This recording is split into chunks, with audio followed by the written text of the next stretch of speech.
The German public's obvious discontent with the treaty brought about a lot of protest. The public wanted Germany to be strong again. Many people disagreed with the Weimar Republic put in place. The man famous for taking actions to change Germany for the better was none other than Adolf Hitler himself. To understand his drastic opinions and actions, it's best to look back upon his life. Adolf Hitler was born April 20th, 1889. His parents were Alois Gruber and Clara Hitler. He was actually born in the Austrian town of Braunau. His father is described as a very strict but comfortable man.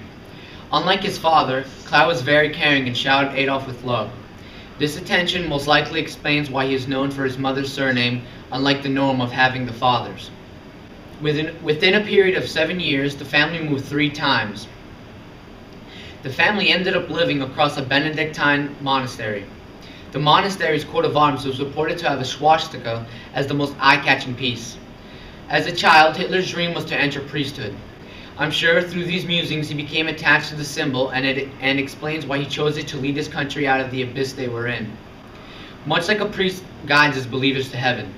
It is somewhat ironic that this symbol has evolved negative connotations after the evils of the Holocaust and war that Hitler and the Nazis produced.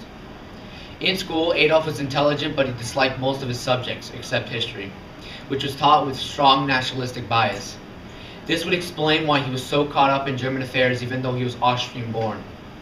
His father would beat him somewhat regularly, though it wasn't an uncommon thing at the time. At the time, the region of Austria-Hungary that spoke German was full to the brim with German nationalism. Nationalism was common throughout Europe after the imperialistic era.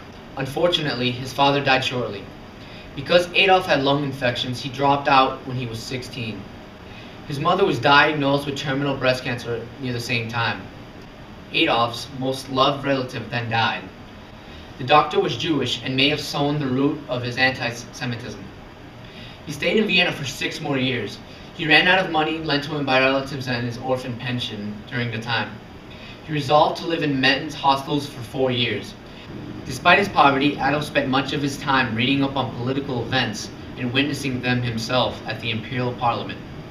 He found these confrontations pointless, as did much of the public, since the political standstill founded them stopped them from doing virtually anything.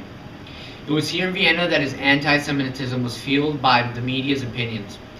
Once the Archduke Ferdinand was murdered, Hitler's interest for war was piqued.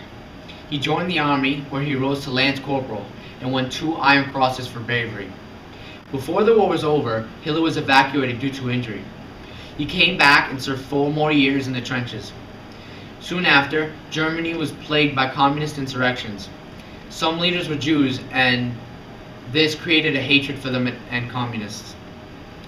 After they succeeded, Hitler became a part of the Free Corps, who stopped them.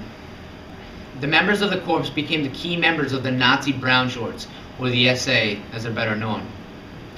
After the defeat in World War I, the German monarchy ended. The government that took its place was known as the Weimar Republic.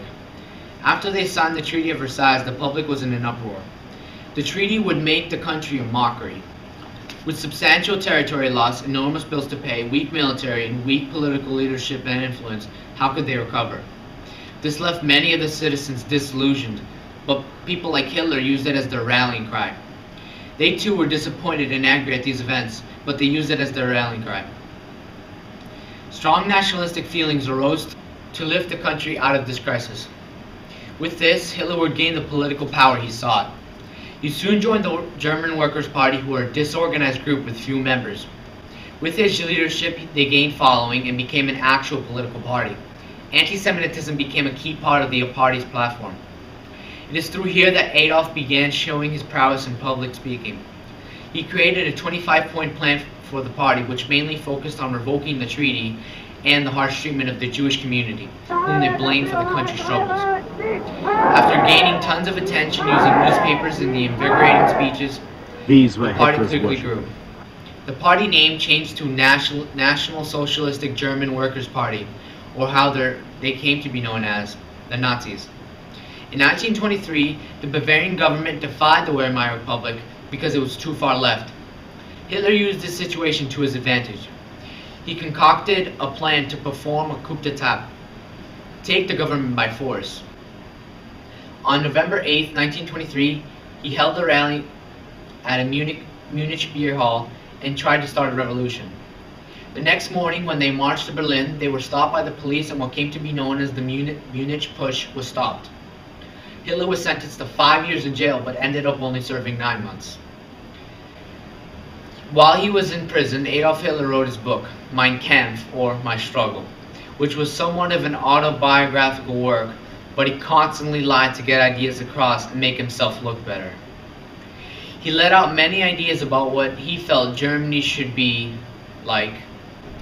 Subjects like anti-Semitism and how he would create the Third Reich were proliferant. Once he was out of jail, Hitler began to try and use democratic means to finally rid himself of the Treaty of Versailles and the Jews. The Nazi Party became larger and larger as time passed, and in 1933, Hitler ran for president. He ended up making an agreement with his competitor where he got to be chancellor instead. On February 27th of that year, the Reichstag, the German parliament, was set on fire, and the Nazis blamed it on the communists. Adolf then used this event to force a decree where he could arrest anyone in suspicions of communism. In March 23rd, he passed the Enabling Act. This act took away all the power from Parliament and made it legal for Hitler to be dictator. The following year, the president died and Adolf became the dictator, or Führer.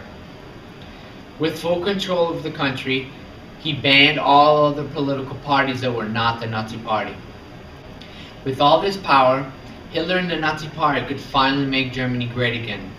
Going against the treaty, Hitler began building up the army and producing weapons. The production of weapons helped the economy greatly. When he was ready, he launched an attack on Poland. This act of violence and disregard for the clauses of the Treaty of Versailles started the Second Great War. As the war raged on, Hitler and the party went on to commit the horrendous war crimes of genocide now known around the world as the Holocaust. Before Hitler killed himself in 1945, April the 30th, he had already killed 2/3 of the Jewish population in Europe. Though we cannot know what the outcome would have been if Adolf Hitler we know today never existed, it's safe to say that much of the damages caused by him and his National Socialistic German Workers' Party could have been averted if the Treaty of Versailles did what diplomatic actions such as this should do: create peace. Vengeance only breeds vengeance. France's vendetta to punish Germany for hurting them only led Hitler and his newly inspired Germany to strike back. And what a vengeance it was.